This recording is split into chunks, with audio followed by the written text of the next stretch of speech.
Hey everybody, welcome back to my channel, Second Act Cat RN. And my channel is for those of you who are starting a second act or a second career and at an older age. Primarily nurses, but others who might be going through that same transition might benefit as well. So today's topic is something that's just been bugging me for a long time. And I've had several interviews for different PRN positions with different nursing locations. And I've had an issue, for example, at one place I went to apply, I had set up an appointment for a specific time. It was 9:30 a.m. for an interview. So I got there about 9:20 because I'm always early to a fault most of the time. And I waited.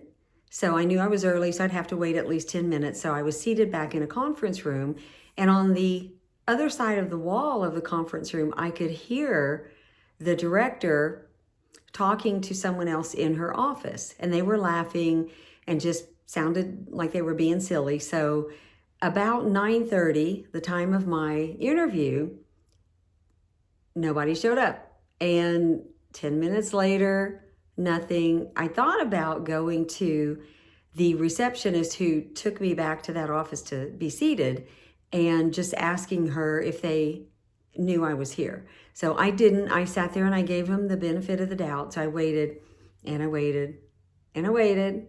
So about 25 minutes after our scheduled time, I hear the director come out of her office with another nurse, and they were interviewing me together. So they came in, and not one of them, neither one of them apologized for being late to the interview, nor did they say, "Thank you for waiting, we got held up."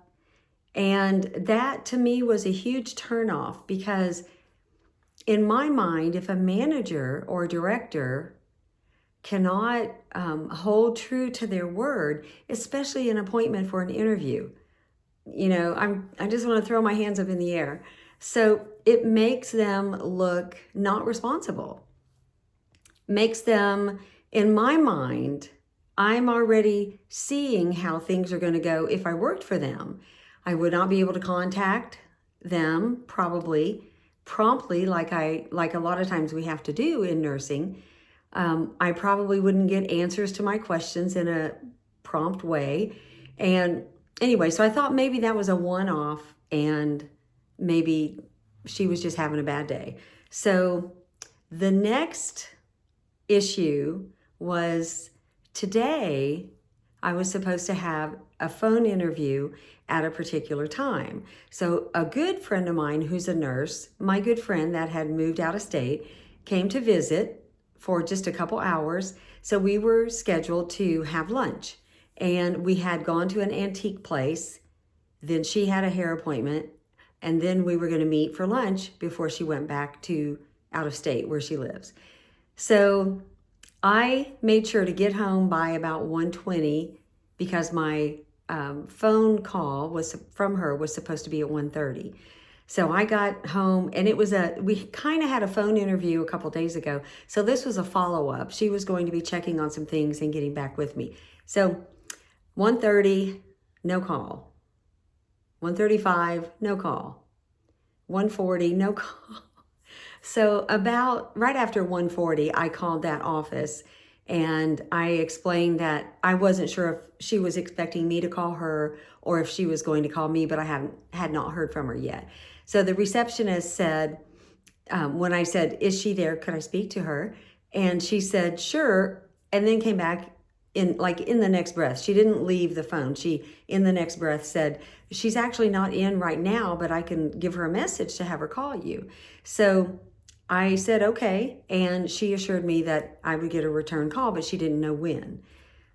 It is now close to 2 hours later, I believe, and looking for something to tell me the time. So this is about 2 hours later, and I've not heard back. So it makes me so frustrated because I'm expected to show up for an interview. I'm expected to be on time. If I'm not, I won't get the job. But what do you do when the manager or the director does this? Or maybe it's a recruiter. What do you do when they don't show up on time? Maybe they don't show up at all, or they don't call like they're supposed to.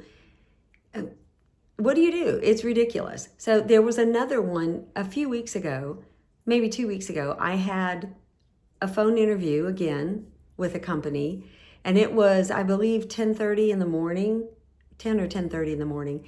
So she had emailed me 2 days prior, or the day prior, and said, how about at 10 o'clock or whatever time, 10:30 tomorrow? And I said, sure, that works great.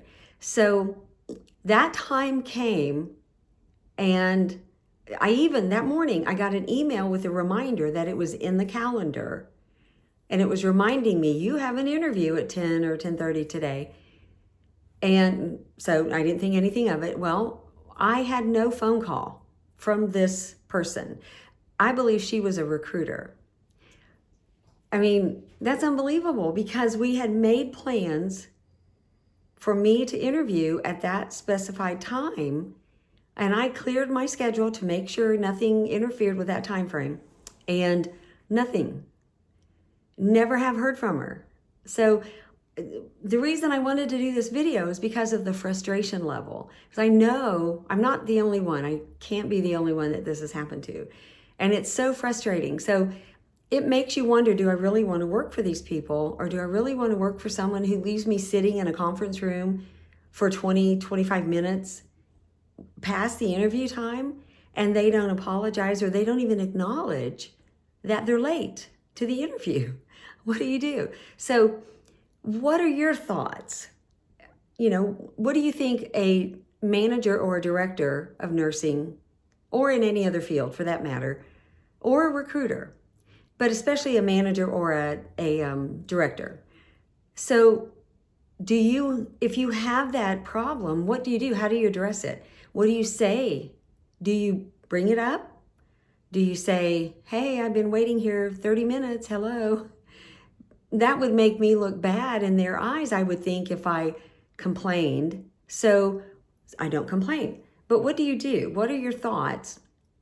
So a few things I wanted to talk about today was reliability and promptness with regard to managers, nurse managers, whether that's a nurse manager or a nurse that's supervising, or a director of nursing, or even an ADON.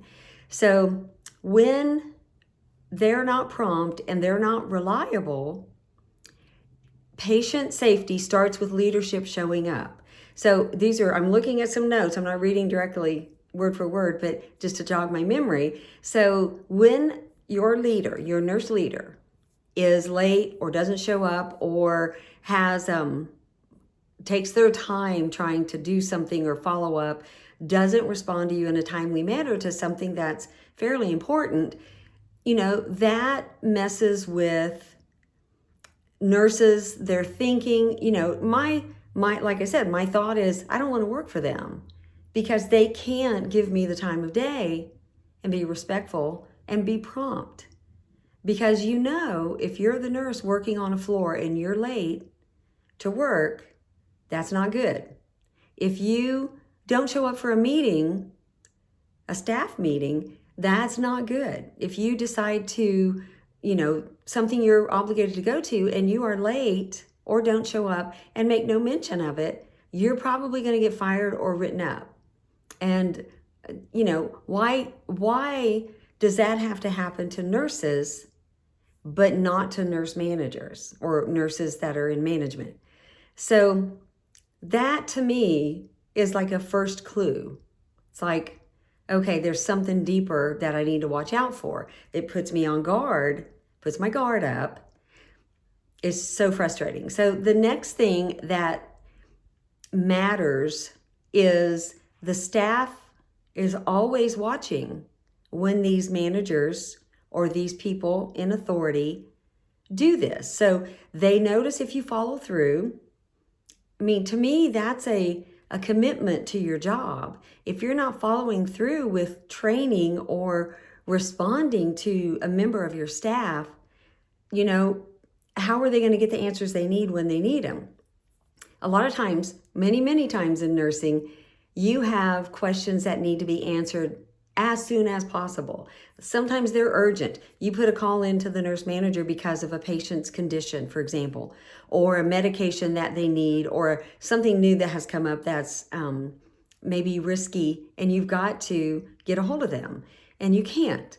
So it messes with what you think of them as a manager, because you're watching. Employees know, because they feel shifted, I guess you could say, or they feel slighted, that they're not getting the respect when they in turn are obligated to show respect to management.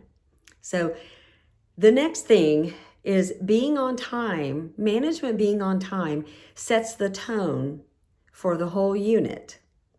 When you see the manager following through and being on time and being prompt, it kind of makes you know that you need to do the same thing. They're showing you by example that this is how you need to be. I feel like I'm yelling because I'm fired up today. This is so ridiculous. So it's I think I've had it up to here. So anyway, these are things that nurse managers, if you're watching, please do this. Please be on time, because it encourages your staff to follow along, follow your lead. And you are their leader. You are the one that is running the show pretty much. So you've got to be accessible, and you've got to set a good example for the employees. I can't tell you how many times I've seen that at different facilities, and it really brings the morale down of the staff members, of the nurses, of whoever that are seeing this. And it's almost like it's not fair that they get to come in when they please and not show up and not give any excuse, not apologize. It's not fair that they can do that, but we are held to a different standard. We are watched when we clock in, where our time is monitored. And we had a facility I worked at in Nashville, full-time as an RN, was downtown Nashville. And the rule was, if you were late clocking in, 1 minute would be your first warning. The next minute you were late would be the second warning. By the third minute you were late, you were fired. So ironically enough, or conveniently enough, the time clock was directly as you get off the elevator on that opposite wall. But to the left, all the way down, was the nurse manager's office, and her door was always open, and she could see who got off the elevator and who clocked in at what time. So they were very, very strict, and you knew it. You had to at the risk of getting fired, you had to make sure you clocked in on the dot, no later, because you would be fired eventually. So another issue with management not being responsible or prompt or timely is that timeliness prevents bigger problems. So if you have lack of communication with management, meaning they're not responding to your questions or your issues at hand, that can turn into a bigger thing. And I can think of many examples, like a patient having a high fever, or something going on. A patient fell and they've hit their head, and you cannot always make the decision yourself. You always have to go higher up to implement transferring a patient out, or anything different than the norm. You have to go to the higher up, the next ranking official up, and get things okayed, explain it to them, and then determine what the next best course of action is. So you don't want those little things to turn into these huge problems. And it can, when you cannot get a hold of management. So that is those are the 4 things so far. So the next thing is consistency creates psychological safety. And I'm going to read what that means. Nurses work better when they know that leadership will show up when it matters, especially during hard shifts or staffing crises. So not just those issues, but there's an emergency with a patient, and you've got to be able to get a hold of that management, that person in management. So consistency helps with the mindset of the employees, of your staff. And if you want to have a great staff that works together, you've got to be the leader that shows them what they need to do. You can't be the one to, come and go at your own whim and not get back to people. When managers say, "Oh, I didn't see your call. Oh, I'm sorry, I didn't see that you called," or "I didn't see the text. I'm so sorry." They don't do that. They just, "I've been ignored." And maybe an apology would even help. So rather than having your employees being irritated and ill at you and having some stuff mentally that they're thinking about, and maybe they're thinking, "I'm going to quit this job because I can't get any support from my management team or this particular manager."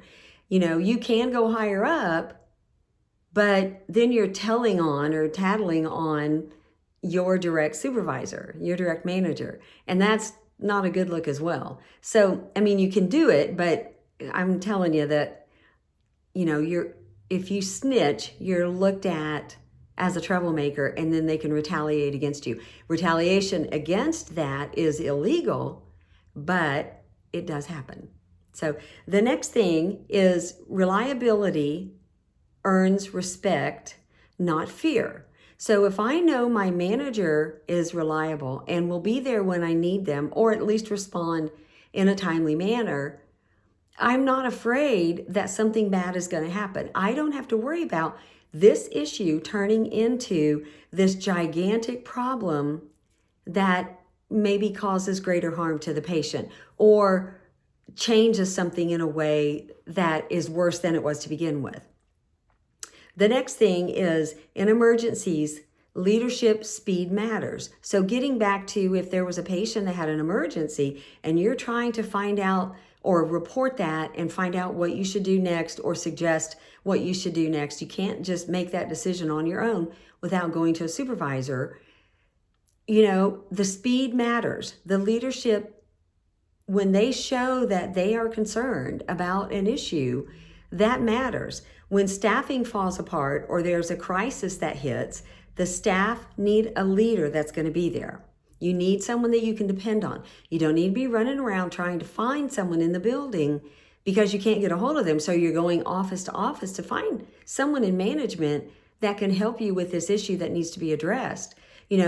That time is of the essence. Let's say you have a patient that maybe isn't speaking clearly anymore, so you're suspecting a stroke, and you can't get a hold of that nurse manager or your supervisor or whoever it is that's in charge. And time is of the essence for a stroke patient. You must act quickly. Now, in a situation like that, I would probably take it upon myself to go ahead and implement or call a provider, go above the supervisor, call a provider, but I would go ahead and try a different route in an emergency situation like that. But it shouldn't have to come to that. We should be able to reach out and receive some kind of information, especially from a supervisor on duty. So if you have a supervisor on duty, they must be available for you to answer questions and to direct you. So the next thing, at the end of the day, it's all about respect. So be reliable and on time, because that says, I respect your time, your work. I respect the patients because I'm available to answer questions that might come up about a patient or patient safety. So these are just some things I had to get off my mind today. They were just, it's kind of like burrowing into my brain and just making me crazy. It's kind of like today's situation, not getting that call to follow up on the interview we had a couple days ago, not getting that call at the time that we agreed on. That I think was the last straw for me. That was the last straw today. So I went ahead and applied to a different job. I'm looking for PRN local, and I went ahead and applied for a different PRN job. So we'll see if that comes through.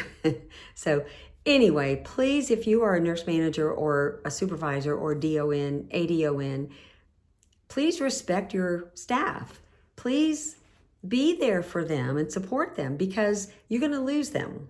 I've heard of many nurses quitting. I've been one of them in the past. When you didn't get the support you need, that risks my license. If I have a patient who's going south, not doing good, and I can't get a hold of management, if that patient were to expire on my watch, then I'm looked at suspiciously.